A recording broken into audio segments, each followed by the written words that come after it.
Bismillahirrahmanirrahim. Assalamu alaikum dear students. I welcome you all in the Abstracts Virtual School. Today we start our chapter number 7, page number 94 to 102, and the lesson name is Pakistan Since Creation. Today we start our week number 13, OSP round 2. I'm your history teacher Sabah Farman. And the topics we learn today are: what is governance, government in Pakistan, democratic system, organs of federal government, constitutional development, list of governments 1977 to 2018, political leadership and political changes. Now we start our theme number 4, history of Pakistan since creation. These are the objectives of this chapter.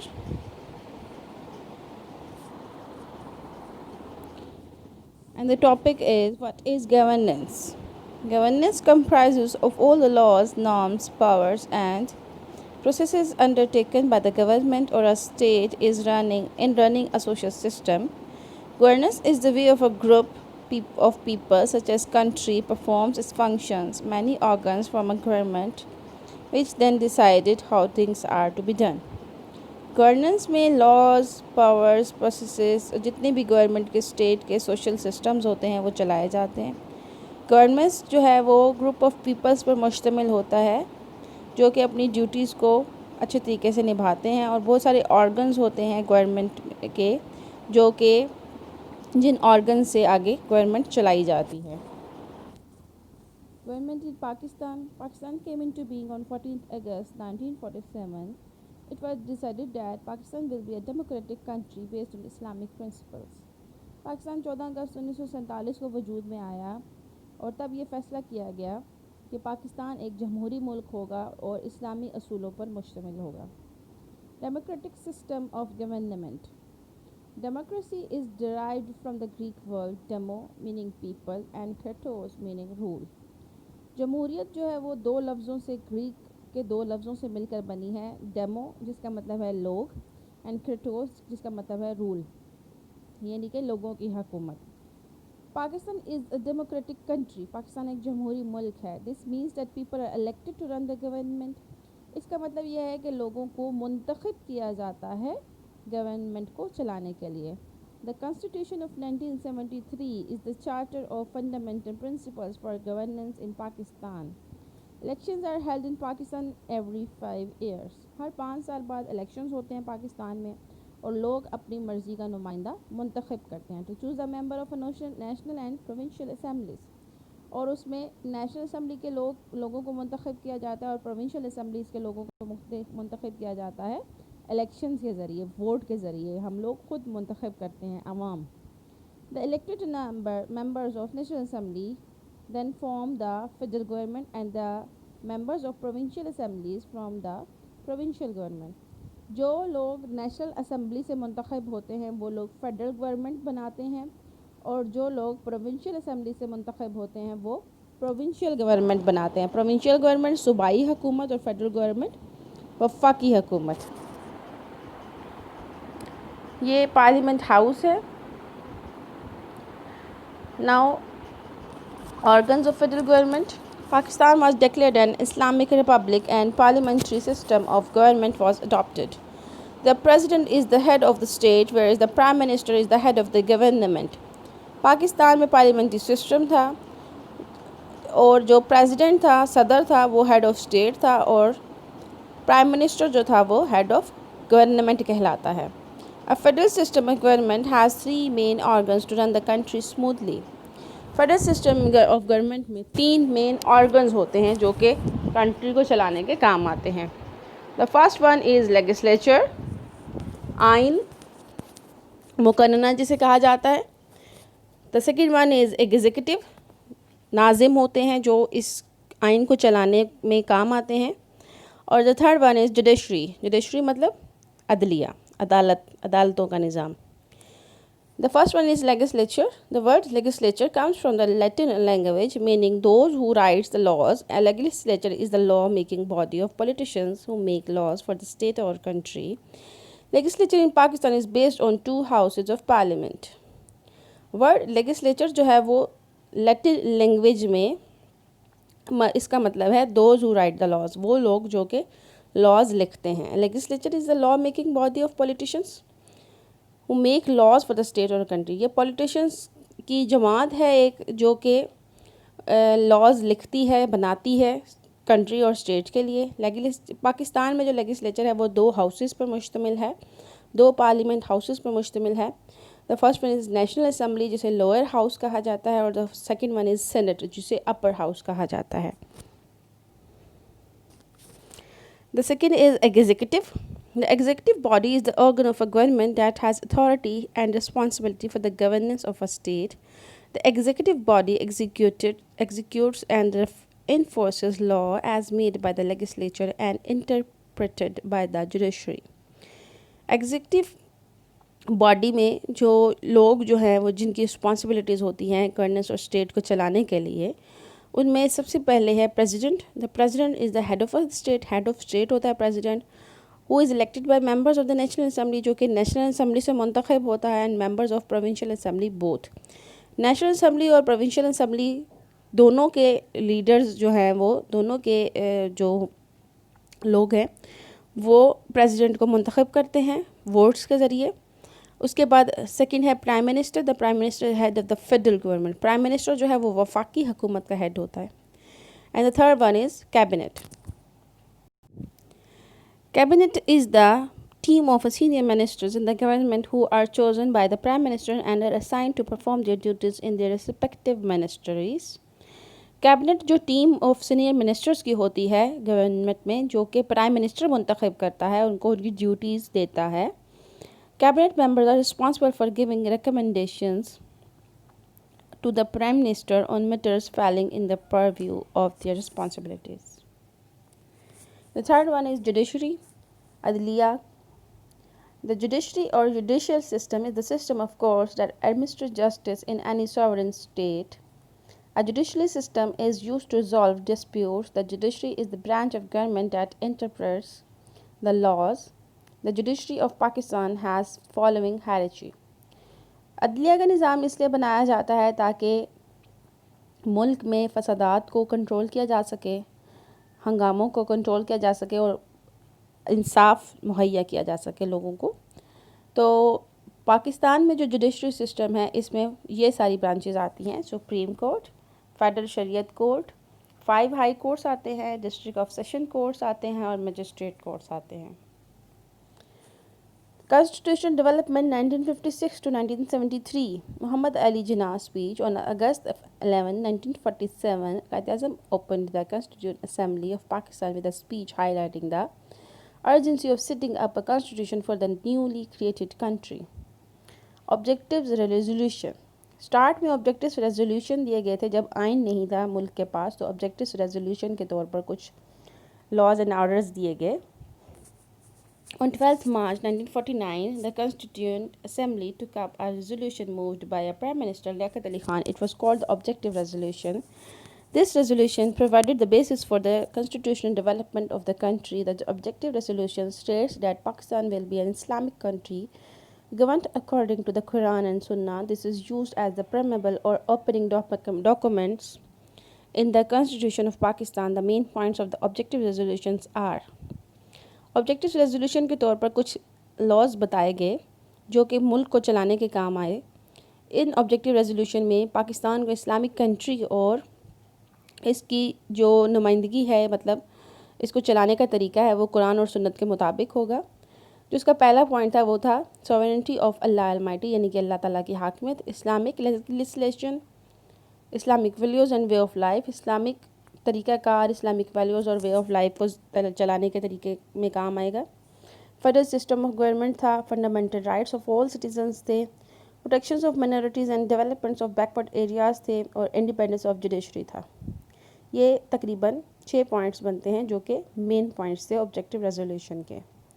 New constitution was formed soon after the objective resolution. After a long period of 9 years, the first constitution of Pakistan was approved on 23rd March 1956. Objective resolution के बाद एक बहुत बड़ा अरसा यानी कि 9 साल का अरसा लगा नए आइन को बनने में। तो फर्स्ट जो पहला आइन बना, फर्स्ट कॉन्स्टिट्यूशन ऑफ पाकिस्तान, पहला आइन जो पाकिस्तान का बना वो कब बना, अप्रूव हुआ वो 23 मार्च 1956 में, यानी कि 47 से हुकूमत चल रही है और 56 में पहला आइन बना है। ऑब्जेक्टिव रेजोल्यूशन के ऊपर ही काम हो रहा था उन 9 सालों में। According to this constitution, Pakistan was declared an Islamic republic and a parliamentary system of government was introduced. इस आइन के मुताबिक पाकिस्तान एक इस्लामिक रिपब्लिक के तौर पर डिक्लेयर हुआ और पार्लियामेंट्री सिस्टम शुरू हुआ गवर्नमेंट में, और पार्लियामेंट्री सिस्टम को भी इंट्रोड्यूस करवाया गया। Ayub Khan, commander in chief of Pakistan arm forces, imposed martial law on 8 October 1958, लेकिन अनफॉर्चुनेटली इस आइन के 2 साल बाद ही 8 अक्टूबर 1958 में जनरल अयूब खान जो कि चीफ ऑफ आर्मी स्टाफ था उसने मार्शल लॉ लगा दिया मुल्क में, and the 1956 constitution was abrogated by him, और 1956 का आइन ख़त्म कर दिया गया। He gave the task of making a new constitution to a 10 members commission, उसने एक कमीशन बनाया 10 मेंबर्स का और उनको टास्क दिया कि वो नया कॉन्स्टिट्यूशन, नया आइन जो है वो मुतारिफ़ करवाएं। The commission prepared the recommendations and forwarded it to a committee formulated by the president through a presidential order. The constitution of 1962 was promulgated. According to this, Pakistan was divided into 2 provinces, East Pakistan and West Pakistan. उसके बाद 1962 में next जो है वो आइन मुतारिफ़ करवाया गया 1962 में, लेकिन उसके बाद ईस्ट पाकिस्तान और वेस्ट पाकिस्तान जो थे वो 2 हिस्सों में तकसीम हो गए। ईस्ट पाकिस्तान और वेस्ट पाकिस्तान। पाकिस्तान जो बांग्लादेश था वो पहले पाकिस्तान का हिस्सा था, लेकिन कुछ नागज़ीर वजूहात की बिना पर उसको बांग्लादेश को पाकिस्तान से अलग होना पड़ा और अलग एक स्टेट बन गया। वो एक्चुअली रीज़न ये था कि जोग्राफिकल प्रॉब्लम्स थे, यानी कि ईस्ट पाकिस्तान और वेस्ट पाकिस्तान के दरमियान में इंडिया था, तो उसको ऑर्गेनाइज़ करना, एडमिनिस्ट्रेट करना बहुत मुश्किल था, जिसकी वजह से फसादात होना शुरू हो गए और फाइनली जो था ईस्ट पाकिस्तान हमारे से अलग हो गया। After the separation of East Pakistan in 1971, General Yahya Khan handed over the rule of Zulfikar Ali Bhutto and an emergency order was imposed. जब सेपरेशन हो गई ईस्ट पाकिस्तान की 1971 में, तो जनरल याह्या खान जो थे उस वक्त, उन्होंने अपना जो चार्ज था वो जुल्फ़िकार अली भुट्टो को उसको हैंड ओवर किया उसके, और Zulfikar Ali Bhutto started working on constitution again, and the constitution of 1973 was approved by the parliament unanimously and is still in use, though many amendments have been made at different times. तो जुल्फ़िकार अली भुट्टो को एक task दिया गया कि नया कॉन्स्टिट्यूशन बनाएं, नया आइन बनाएं, क्योंकि 1956 का किसने ख़त्म कर दिया, जनरल अयूब खान ने, और फिर 1962 का जब बना तो 1962 का भी ख़त्म हो गया क्योंकि ईस्ट पाकिस्तान और वेस्ट पाकिस्तान अलग हो गए, और 1973 को में फिर जनरल जो जुल्फ़िकार अली भुट्टो थे उनको ये टास्क दिया गया कि 1973 का वो कॉन्स्टिट्यूशन बनाए। ये 1973 का जो कॉन्स्टिट्यूशन आइन बना ये अब तक चलता हुआ आ रहा है, लेकिन उसमें कुछ अमेंडमेंट्स भी होती रही हैं, कुछ चेंजेस भी होते रहे हैं डिफरेंट टाइम्स में। अब कंपैरिजन हम देखेंगे बिटवीन कॉन्स्टिट्यूशन ऑफ 1956, 1962 एंड 1973। कुछ चीज़ें हैं जो कि चेंज हुई हर लॉ में, हर कॉन्स्टिट्यूशन में, लेकिन कुछ चीज़ें ऐसी हैं जो कि बिल्कुल सेम रही। तो 1956 के कॉन्स्टिट्यूशन में जो फॉर्म ऑफ गवर्नमेंट था वो क्या था कि पार्लियामेंट्री सिस्टम था, इंट्रोड्यूस करवाया गया 1956 में, लेकिन जो 1962 का कॉन्स्टिट्यूशन था उसमें presidential form of government introduce करवाया गया, और 1973 के कॉन्स्टिट्यूशन में अगेन जो है वो parliamentary form of government introduce करवा दिया गया। अब मेथड ऑफ इलेक्शन क्या था कि 1956 में डायरेक्ट मेथड ऑफ इलेक्शन था, और 1962 में इनडायरेक्ट मेथड ऑफ इलेक्शन था, और 1973 में दोबारा से डायरेक्ट मेथड ऑफ इलेक्शन को अडॉप्ट कर लिया गया। नेक्स्ट है system of legislation. The system of legislation was unicameral having 1 house national assembly. तो सिस्टम ऑफ लेजिस्लेशन था जो कि 1 हाउस पे मुश्तमिल था, नेशनल असेंबली पे, और 1962 में भी सिस्टम ऑफ जो लेजिस्लेशन था वो एक ही हाउस पे मुश्तमिल था, लेकिन हमने जैसे पीछे पढ़ा कि 1973 में दो असेंबलीज यानी कि दो हाउसेस जो है वो इंट्रोड्यूस करवाया गया, नेशनल असेंबली लोअर हाउस और सेनेट अपर हाउस, दोनों को लेजिस्लेशन में शामिल किया गया। नेक्स्ट, एग्जीक्यूटिव पावर्स जो थी वो most of the executive powers जो थी वो were exercise by the prime minister को सारी जो थी एग्जीक्यूटिव पावर्स हासिल थी। तो 1962 में जो है वो प्रेसिडेंट को एग्जीक्यूटिव पावर्स हासिल हो गई और जो 1973 में जो है दोबारा से प्राइम मिनिस्टर को तमाम एग्जीक्यूटिव पावर्स हासिल हुई। यानी कि कुछ चीज़ें ऐसी हैं जो कि 1973 और 56 में जो है वो कॉमन है, और कुछ चीज़ें ऐसी हैं जो कि 1973 और 62 में कॉमन है। ठीक है, 56 में भी कॉमन है और 62 से भी थोड़ी थोड़ी चीज़ें जो है वो कॉमन है, बहुत सारी चीज़ें ऐसी हैं। अब फंडामेंटल राइट्स है जो ensures fundamental rights to the citizen of the state, but civil and political rights can be suspended in case of emergency. तो 1962 में क्या है, ensures fundamental rights to the citizen of the state, और 1973 में भी यही है, ensures fundamental rights to the citizen of the states. अब नेम ऑफ द स्टेट जो है वो ये तीनों आइन्स में एक ही है। पहले में भी इस्लामिक रिपब्लिक ऑफ पाकिस्तान है, दूसरे में भी इस्लामिक रिपब्लिक ऑफ पाकिस्तान है, और तीसरे में भी इस्लामिक रिपब्लिक ऑफ पाकिस्तान है। यानी कि ये तो एक इस्लाम के नाम पर जो मुल्क बना है ना, तो इसका नाम तो चेंज नहीं हो सकता ना। तो तीनों आइन में नाम जो था वो सेम था, इस्लामिक रिपब्लिक ऑफ पाकिस्तान। उसके अलावा इस्लामिक प्रोविजंस इंट्रोड्यूस करवाए गए 1956 में भी, 62 में भी और 73 में भी। अब ये चीज़ भी कॉमन है, मतलब दो जो चीज़ें हैं वो कॉमन आ गई तीनों आइन में। ठीक है, तीनों कॉन्स्टिट्यूशंस में दो चीज़ें जो है वो कॉमन है। उसके बाद फ्लेक्सिबल कॉन्स्टिट्यूशन था ये 1956 का जो कॉन्स्टिट्यूशन था वो फ्लेक्सिबल था, और अमेंडमेंट्स जो थी वो 2/3 मेजॉरिटी ऑफ द पार्लियामेंट में से हो सकती थी। It was a rigid constitution, it can only be amended through a particular process if an amendment was approved by a 2/3 majority of the parliament and ratified by the president, then it became a part of the constitution. ये जो था flexible था constitution, ये जो था rigid constitution था, और ये जो था लास्ट वाला जो था वो सेमी रिजिड था। यानी कि इसमें easy to amend the constitution, a 2/3 majority of the parliament is required। तो मेजॉरिटी जो है वो उसमें हिस्सा लेकर इस लॉ में थोड़ी सी अमेंडमेंट कर सकती थी। यानी कि ये तो बिल्कुल ही फ्लेक्सिबल था, इसमें चेंजिंग हो सकती थी। ये जो था ये रिजिड था, इसमें बिल्कुल चेंजिंग मुश्किल से होती थी।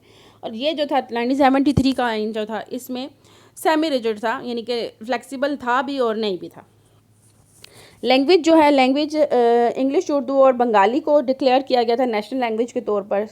उसके बाद उर्दू एंड बंगाली, क्योंकि बांग्लादेश पाकिस्तान का हिस्सा था 62 में भी, तो 1971 में अलग हुआ ना, तो पहले उर्दू एंड बंगाली को जो उसको नेशनल लैंग्वेज के तौर पर जाना गया, इंग्लिश को भी उसमें शामिल किया गया, लेकिन उसके बाद नेशनल लैंग्वेज जो थी उर्दू और बंगाली को किया गया 1962 में। और 73 में जब जाहिर सी बात है बांग्लादेश अलग हो गया ना हमसे, ईस्ट पाकिस्तान अलग हो गया, तो फिर जस्ट उर्दू रह गई, तो उर्दू को डिक्लेयर किया गया as the state language of Pakistan. Independence of judiciary. Judiciary was made independent without the interference of legislative and executive. Judiciary was made independent of the legislative and executive. And the judiciary was an independent branch of the government. इसमें जो है वो बिल्कुल without interference थी legislative और executive की, वो independent था जुडिशरी। इसमें भी इंडिपेंडेंट था और इसमें भी इंडिपेंडेंट है, और ब्रांच ऑफ गवर्नमेंट है बाकायदा। नेक्स्ट हम गवर्नमेंट्स पढ़ेंगे। पहली गवर्नमेंट पढ़ेंगे 1972 से लेकर 2018, जनरल मोहम्मद ज़ियाउल हक का दौर था। The government against Zulfikar Ali Bhutto after the elections of 1977 that were said to be the rigid spread in the whole country. There was dissatisfaction and unrest among the people against Bhutto's government. The military had to intervene to control the situation. The Chief of Army Staff, General Ziaul Haq, took over on 5th July 1977 and became Chief Martial Law Administrator. Zulfikar Ali Bhutto के ने जब elections हुए 1977 में, तो उनको बिल्कुल धांधली के तौर पर जाना लगा, और पूरे मुल्क में जो है वो हंगामे शुरू हो गए और डिससेटिस्फेक्शन शुरू हो गई, अनरेस्ट शुरू हो गया लोगों के दरमियान भुट्टो की गवर्नमेंट के लिए। उसके बाद मिलिट्री ने अपना कंट्रोल संभाला। चीफ ऑफ आर्मी स्टाफ जो जनरल ज़ियाउल हक थे, 5 जुलाई 1977 में उन्होंने अपना कंट्रोल संभाला और मार्शल लॉ लगा दिया मुल्क में। 1979 में during the Afghan Russian aggression, General Zia had the support of the international community. He also focused on the Islamization of Pakistan's political and cultural life. ये जो है ग़ुलाम इसहाक़ खान है, ये बेनज़ीर भुट्टो हैं और ये नवाज शरीफ हैं। इन दोनों के बारे में तो आप बहुत अच्छे तरीके से जानते होंगे। ये ग़ुलाम इसहाक़ खान है जो कि After the death of General Ziaul Haq, Ghulam Ishaq Khan became the acting president of the state and promised to hold fresh elections in the country. तो जनरल इसहाक़ खान जो थे ग़ुलाम इसहाक़ खान जो थे जनरल ज़ियाउल हक़ के डेथ के बाद, जनरल ज़ियाउल हक़ के बारे में आपको थोड़ा सा बता दूं कि जनरल ज़ियाउल हक़ की डेथ जो थी वो एक प्लेन क्रैश में हुई थी।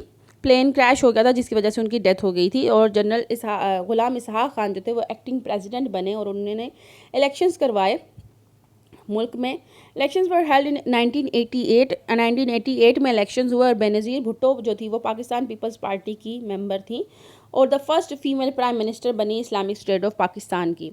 इन 1990 president Ishaq Khan dismissed her government on corruption charges. 1990 में जो प्रेसिडेंट इसहाक़ खान थे उन्होंने डिसमिस किया उसकी गवर्नमेंट को और उसके ऊपर करप्शन चार्जेस लगाकर उसकी हुकूमत को गिरा दिया। Elections were held again in 1990, दोबारा से इलेक्शंस हुए 1990 में और Nawaz Sharif of Pakistan Muslim League became the prime minister but he too was removed from office by president Ishaq Khan on charges of corruption. तो दोबारा पाकिस्तान मुस्लिम लीग के प्राइम मिनिस्टर बने, बिकेम द प्राइम मिनिस्टर बने नवाज शरीफ और उनको भी हटा दिया गया प्रेसिडेंट इसहाक़ खान की तरफ से करप्शन चार्जेस लगाकर। Nawaz Sharif appeal to the supreme court about the unconstitutional decision of president Ishaq Khan. The supreme court gave a verdict in favor of Nawaz Sharif. However, since both parties stuck to their stance, a political deadlock persisted, owing to which the army intervened and both men agreed to resign. तो नवाज शरीफ ने जो थी वो appeal कर दी supreme court में कि उसके खिलाफ जो जितने भी करप्शन चार्जेस हैं वो गलत हैं, लेकिन दोनों जो थे वो अपने मौक़िफ़ से हटने के लिए तैयार ना थे, जिसकी वजह से आर्मी को बीच में आना पड़ा और आर्मी ने दोनों लोगों को रिज़ाइन करने पर मजबूर कर दिया। किसको? जो नवाज शरीफ थे उनको भी और किसको? ग़ुलाम इसहाक़ खान जो कि प्रेसिडेंट थे। ठीक है, नेक्स्ट है Farooq लगारी। New elections were held in Pakistan and Benazir Bhutto was elected again as the prime minister with Farooq Ahmad लगारी as the president. तो उसके बाद बेनज़ीर भुट्टो दोबारा से प्राइम मिनिस्टर बनी, दोबारा से इलेक्शंस हुए, दोबारा से उनकी पार्टी जीती और उस वक्त फारूक अहमद लगारी जो थे वो प्रेसिडेंट बने। पहले कौन थे? ग़ुलाम इसहाक़ खान प्रेसिडेंट थे, उसके बाद फारूक अहमद लगारी जो है वो प्रेसिडेंट बने। She introduce many reforms of the for the economic uplift of the country. Differences developed between the Prime Minister and President Farooq Lagari. However, and the President dismissed the third democratically elected government after the dismissal of Benazir Bhutto's government. Elections were held in Pakistan in 1997. तो इनके साथ भी एक जो है फारूक लगारी ने दोबारा से डिसमिस कर दिया उनकी गवर्नमेंट को, बेनज़ीर भुट्टो की गवर्नमेंट को, और दोबारा से बेनज़ीर भुट्टो दोबारा से इलेक्शंस हुए 1997 में और नवाज शरीफ दोबारा से री इलेक्ट हुए। दोबारा से नवाज शरीफ जो है वो मुंतखब हुए 1997 में भी as the head of the government for the second time और दूसरी दफ़ा प्राइम मिनिस्टर बने। During his time many development projects was initiated. He introduce the policy of privatization of industries which proved very beneficial for the economy. Nawaz Sharif inaugurated the Lahore-Islamabad motorway, announced a new educational policy and ordered the census of 1998. दोबारा से नवाज शरीफ की हुकूमत आई और बहुत सारे projects जो थे वो डेवलपमेंट प्रोजेक्ट्स जो थे वो शुरू किए गए हैं। उसने पॉलिसी ऑफ प्राइवेटाइजेशन शुरू करवाई इंडस्ट्रीज़ की, जो कि बहुत बेनिफिशियल थी और इकोनॉमी में बहुत ज़्यादा तरक्की हुई। नवाज शरीफ ने लाहौर इस्लामाबाद मोटरवे भी बनवाई, उसके अलावा उसने न्यू एजुकेशनल पॉलिसीज़ भी जो है वो अनाउंस की और उसके अलावा उसने 1998 की मरदमशुमारी का भी ऐलान किया, यानी कि 1998 में जो मरदमशुमारी करवाई वो नवाज शरीफ के दौर में हुई। During this time, Pakistan also conducted nuclear tests and emerged as the first Islamic nuclear state on 28th May 1998. उस नवाज शरीफ के टाइम में 28 मई को पाकिस्तान ने न्यूक्लियर टेस्ट भी किए और पाकिस्तान पहला इस्लामिक न्यूक्लियर स्टेट बन गया। President Farooq Lagari resigned from office unexpectedly owing to differences with the government of Nawaz Sharif, and Chief Justice of Pakistan at that time, Muhammad Rafiq Tarar, was elected as the new president of the state in 1998. तो president Farooq लगारी जो थे उन्होंने अपने अहदे से resign कर दिया because Nawaz Sharif की government से और थोड़ा उनका था क्लैश था, डिफरेंसेस थे, जिसकी वजह से जो उस वक्त के चीफ जस्टिस ऑफ पाकिस्तान थे उस टाइम के मोहम्मद रफ़ीक तारर, वो इलेक्ट हुए as the new president of the new state of the state in 1998। यानी कि फ़ारूक अहमद लगारी के बाद उनके रेजिग्नेशन के बाद मोहम्मद रफ़ीक तारड़ जो कि चीफ जस्टिस ऑफ पाकिस्तान थे वो प्रेसिडेंट बने पाकिस्तान के 1998 में। नेक्स्ट परवेज़ मुशर्रफ का दौर है। On 12 October 1999 Nawaz Sharif intended to appoint a new army chief by replacing general Musharraf when he was not in the country.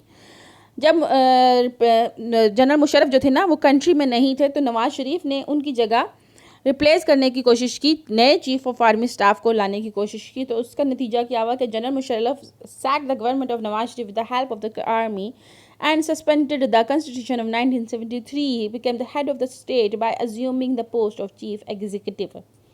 तो जनरल मुशर्रफ ने नवाज शरीफ की हुकूमत का ही तख्ता उलट दिया। नवाज शरीफ वॉज अरेस्टेड, नवाज शरीफ को अरेस्ट कर लिया गया on charges of corruption again.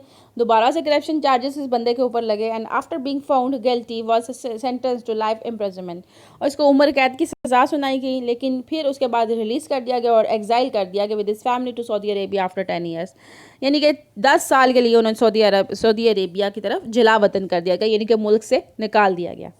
General Musharraf held new elections in the country for the restoration of democracy in October 2002 and handed over powers to the newly elected Prime Minister Mir Zafarullah Khan Jamali. After his resignation, Mr. Shaukat Aziz was elected as the new Prime Minister of the state. तो general Musharraf ने 2002 में दोबारा से elections करवाए और मीर ज़फ़रुल्लाह खान जमाली जो थे वो उस वक्त प्राइम मिनिस्टर बने। लेकिन जब ज़फ़रुल्लाह खान जमाली ने रेजिग्नेशन दे दिया तो मिस्टर शौकत अजीज़ जो थे वो नए प्राइम मिनिस्टर बने। Who held the post for the new next 5 years, जिन्होंने 5 साल तक अपने ओहदे को संभाला, प्राइम मिनिस्टर के ओहदे को संभाला।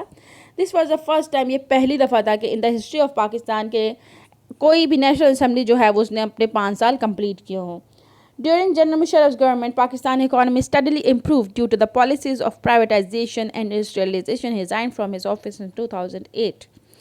मुशर्रफ के दौर में गवर्नमेंट ऑफ पाकिस्तान की इकॉनमी जो थी वो बड़ी, पॉलिसीज़ ऑफ प्राइवेटाइजेशन भी जो है वो इम्प्रूव हुआ, उसमें इंडस्ट्रियलाइजेशन भी इम्प्रूवमेंट आई और उन्होंने 2008 में रिज़ाइन किया। नेक्स्ट है 2008 से 2013 तक आसिफ अली जरदारी का दौर है। During the election campaign in 2007 Benazir Bhutto was attacked and assassinated in Liaquat Bagh Rawalpindi on 27 December 2007 in a tragic incident. जब इलेक्शन कैंपेन शुरू हुई 2007 में तो बेनज़ीर भुट्टो के ऊपर अटैक हुआ। 27 दिसंबर 2007 में एक इंसिडेंट में एक गोली मार दी गई उनको, बेनज़ीर भुट्टो को, जिसकी वजह से उनकी डेथ हो गई। इलेक्शंस वर पोस्टपोन, इलेक्शंस को पोस्टपोन कर दिया गया एंड हेल्ड इन फरवरी इन 2008 और फरवरी 2008 में दोबारा से इलेक्शंस हुए। The Pakistan people's party won with a great majority and form the government with Asif Ali Zardari as president and Yusuf Raza Gilani as prime minister of Pakistan. तो पाकिस्तान पीपल्स पार्टी ने दोबारा से जो है वो विक्ट्री हासिल की और आसिफ अली जरदारी उस वक्त प्रेसिडेंट बने और यूसुफ रज़ा गिलानी उस दौर के प्राइम मिनिस्टर बने। The supreme court on the verdict of contempt of court declared Yusuf Raza Gilani ineligible to hold the office of prime minister. Raja Pervez Ashraf replaced him as prime minister till the completion of term in 2013। तो supreme court जो था उसने नाअहल करार दे दिया किसको, यूसुफ रज़ा गिलानी जो कि उस दौर के प्राइम मिनिस्टर थे। तो उसको यूसुफ रज़ा गिलानी को जब नाअहल करार दे दिया गया तो उनकी जो हुकूमत थी उनकी रिप्लेसमेंट में थी राजा परवेज़ अशरफ आए प्राइम मिनिस्टर बने जब तक 2013 में उनका जो दौर था वो ख़त्म नहीं हुआ। नेक्स्ट है political changes 2013 to 2018। Elections were held in Pakistan in May 2013। दोबारा से पाकिस्तान में इलेक्शंस हुए 2013 में। Nawaz Sharif made a political comeback and won the elections for the national assembly. Nawaz Sharif ने दोबारा से एक पॉलिटिकल कम बैक लिया और इलेक्शंस दोबारा से जीत लिए नेशनल असम्बली की तरफ से, securing the post of prime minister. दोबारा से पाकिस्तान के तीसरी दफ़ा प्राइम मिनिस्टर बने, यानी कि 3 दफ़ा प्राइम मिनिस्टर बन चुके हैं नवाज शरीफ पाकिस्तान के। And elected Mamnoon Hussain as the president of Pakistan. और उस दौर में ममनून हुसैन जो थे वो प्रेसिडेंट ऑफ पाकिस्तान बने। After the leak of Panama Papers in October 2016, Nawaz Sharif and his family were charged with corruption and removed from the post. तो पनामा लीक्स के पेपर्स जो हैं वो पनामा लीक्स के जब आए सामने तो नवाज शरीफ पर करप्शन चार्जेस लगे और उनको उनकी ओहदों से हटा दिया गया, उनको नाअहल करार दे दिया गया। Nawaz Sharif was replaced by Shahid Khaqan Abbasi. Nawaz Sharif के बाद शाहिद खाकान अब्बासी जो थे वो एक्टिंग प्राइम मिनिस्टर बने। After conviction by the Supreme Court, Sharif was sentenced to 10 years imprisonment. तो सुप्रीम कोर्ट ने नवाज शरीफ को 10 साल के लिए 10 साल उम्र कैद की सज़ा सुनाई. दो ही denied the charges against him, लेकिन वो अपनी जो उनके ऊपर चार्जेस लगे, जो करप्शन चार्जेस लगे, उससे मुसलसल इनकार करते रहे. The Pakistan Muslim league Nawaz government came to an end after the elections of 2018. तो 2018 में जब दोबारा से इलेक्शंस हुए 5 साल बाद, तो पाकिस्तान मुस्लिम लीग ने बिल्कुल अपनी अहमियत जो थी वो इलेक्शंस में खो दी. Pakistan Tehreek Insaf won and form the government for the next 5 years. Pakistan Tehreek Insaf जो थी वो उसने विक्ट्री हासिल की. नेक्स्ट 5 ईयर्स के लिए हुकूमत बनाई. Imran Khan became the prime minister of Pakistan. Imran Khan अब प्राइम मिनिस्टर है पाकिस्तान के. And doctor Arif Alvi became the president of Pakistan. और डॉक्टर आरिफ अलवी जो हैं वो प्रेसिडेंट ऑफ पाकिस्तान है for the tenure of 2018 to 2023. और इनका दौर जो है वो 2018 से 2023 तक है. नेक्स्ट आपका रिटर्न असाइनमेंट है. रिटर्न असाइनमेंट के बारे में आपको थोड़ा सा बता दूं कि आप लोगों में से कुछ बच्चे ऐसे हैं जो कि पहले वीक में ही सारे क्वेश्चन सॉल्व कर लेते हैं. आप लोग ऐसे नहीं करें. इसमें लिखा हुआ है after through reading and understanding of the chapter do content related question answers given in the exercise page number 108 independent in your notebook. यानी कि आपको जो मैंने टॉपिक्स पढ़ाए हैं ना, अभी मैंने आपको जो जितने भी टॉपिक्स वीक नंबर 13 में पढ़ाए हैं, वीक नंबर 13 के अकॉर्डिंगली जो what is governance, government Pakistan और डेमोक्रेटिक सिस्टम है, ऑर्गन्स हैं, इन टॉपिक्स में से जो सवाल आते हैं ना आपको एक्सरसाइज में, आपने वो वीक नंबर 13 के काम में करने हैं. ठीक है. और उसके बाद जब वीक नंबर 14 आएगा उसमें जो टॉपिक्स पढ़ाए जाएंगे उन टॉपिक्स के अकॉर्डिंगली जो क्वेश्चन आंसर्स आएंगे वो आपने वीक नंबर 14 के काम में करने हैं. एट अ टाइम इस तरह से नहीं करना है कि एट अ टाइम एक ही वीक में सारे चैप्टर के क्वेश्चंस कर लेना है. ऐसे नहीं करना है. वीक के अकॉर्डिंगली क्वेश्चंस करें. ठीक है. Thank you so much. Have a nice day. Allah हाफिज़.